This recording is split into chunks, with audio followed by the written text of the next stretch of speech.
جی بالکل، پیکا ترمیمی بل جو ہے وہ قومی اسمبلی سے آج منظور کر لیا گیا ہے اور یہ جو ضمنی ایجنڈے کے طور پر ایوان میں پیش کیا گیا۔ اس بل پر جے یو آئی کا کیا موقف ہے، ہم انہی سے جانتے ہیں۔ بہت شکریہ آپ کے قیمتی وقت کا۔ آج پیکا بل منظور ہوا ہے، کیا جے یو آئی کو اس بل سے قبل اعتماد میں لیا گیا تھا؟ نہیں، بالکل کوئی ایسا اعتماد میں نہیں لیا گیا تھا، بلکہ ایک طریقہ کار ہوتا ہے کہ جب بھی پارلیمنٹ ان سیشن ہو تو پھر ایک ایڈوائزری ہوتی ہے، اس میں لیجسلیشن تقریباً اگر کانٹینٹ نہیں تو جسٹ ہیڈنگ تو ڈسکس کی جاتی ہے کہ اس پارلیمنٹ میں ہوگی۔ آج جس طرح کے ایک سپلیمنٹری ایجنڈا آیا، اس میں کسی طور بھی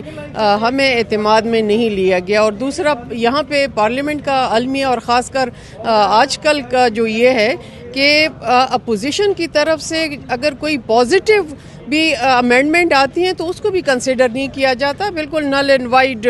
کی سچویشن جو ہے وہ سامنے آتی ہے، ہر ایک چیز کو بلڈوز کر دیا جاتا ہے، اور پھر اتنا اگر آپ ایک ایکٹ بنانے جا رہے ہیں، ایک بل لے کے آ رہے ہیں، تو ایٹ لیسٹ آپ ممبرز کا ایک حق ہوتا ہے،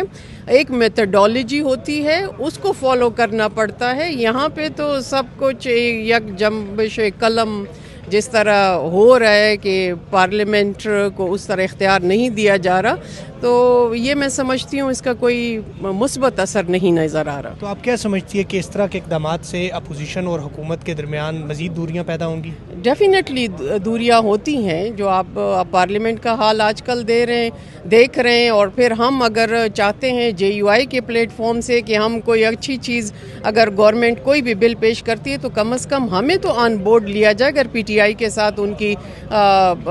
ٹسل چل رہی ہے، لیکن یہاں پہ ایسی کوئی صورتحال بھی نظر نہیں آ رہی۔ جی بالکل، جیسے ہم نے ان کی گفتگو سنی، ان کا کہنا ہے کہ حکومت نے اس بل کی منظوری سے قبل اپوزیشن کو بھی اعتماد میں نہیں لیا، اور ساتھ ہی ساتھ جو ہے وہ جے یو آئی کو بھی اس حوالے سے اعتماد میں نہیں لیا۔ اگر کوئی اس طرح کی قانون سازی